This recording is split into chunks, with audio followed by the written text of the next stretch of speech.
kalau ada keberatan ya terhadap pemberitaan maupun kerja-kerja jurnalistik dalam bentuk lainnya, Undang-Undang 40 sudah memberikan jaminan yang merasa dirugikan punya hak jawab, punya hak tolak, punya hak koreksi.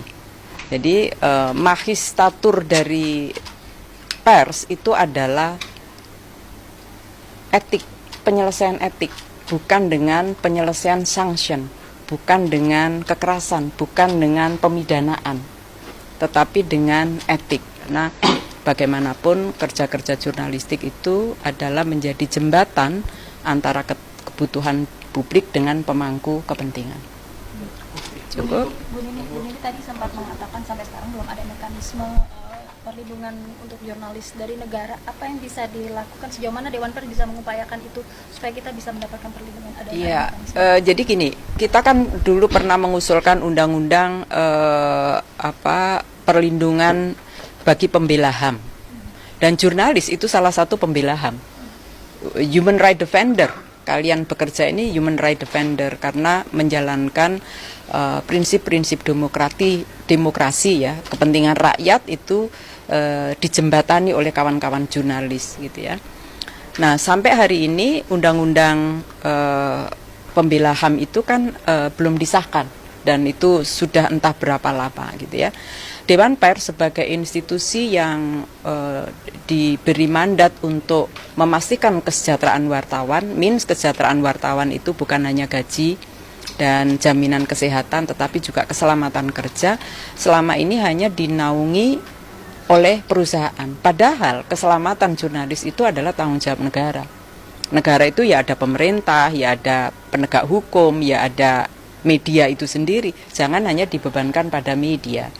Nah, dalam konteks inilah Dewan Pers sampai akhir masa jabatan saya ini sedang mengupayakan, sedang membentuk tim seperti satuan tugas begitu ya, karena satuan tugas yang ada itu hanya internal Dewan Pers dan teman-teman jurnalis. Jadi KKJ itu Komite Keselamatan Jurnalis itu hanya Dewan Pers dan teman-teman jurnalis begitu ya, organisasi jurnalis. Maka sekarang akan diperluas dengan melibatkan kementerian lembaga. Misalnya yang langsung berhubungan adalah LPSK, Lembaga Perlindungan Saksi dan Korban.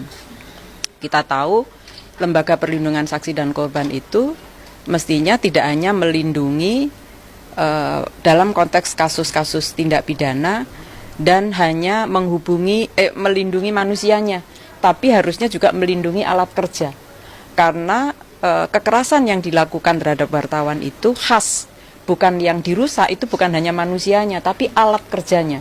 Nah, mekanisme perlindungan terhadap alat kerja ini yang kita perlu pastikan di LPSK ada. Jadi satu, kita gandeng LPSK.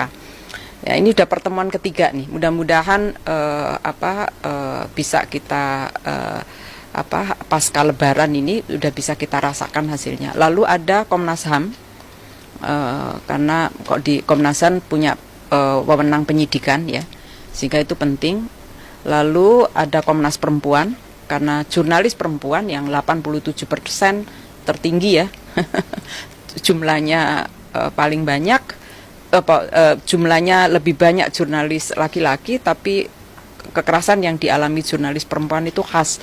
Jadi 87% itu mengalami pelecehan seksual, termasuk di ruang siber. Lalu kemudian kita juga melibatkan Kementerian Hukum dan Kepolisian, Kejaksaan dan Mahkamah Agung. Kenapa? Karena bentuk kriminalisasi itu potensial juga dilakukan melalui pelaporan ke kepolisian dengan menggunakan Undang-Undang ITE. Lalu gugatan ganti rugi melalui gugatan perdata. Nah, ini semua adalah mekanisme perlindungan yang sedang kita kuatkan. Bukan berarti nggak ada ya, sama sekali nggak ada, nggak. Dari negara memang belum ada, tapi dari insan pers dan Dewan Pers ada, yaitu setidaknya melalui MOU. Negara yang sudah melakukan itu baru kepolisian. Ya, kepolisian sudah ada dengan Dewan Pers, ada MOU, sehingga mengurangi intensitas kriminalisasi terhadap kerja-kerja jurnalistik. Yang dikriminalkan bukan hanya jurnalisnya loh, kadang-kadang medianya juga di ini. Jadi kita berharap mudah-mudahan mekanisme ini selesai sambil menunggu undang-undang pembela HAM.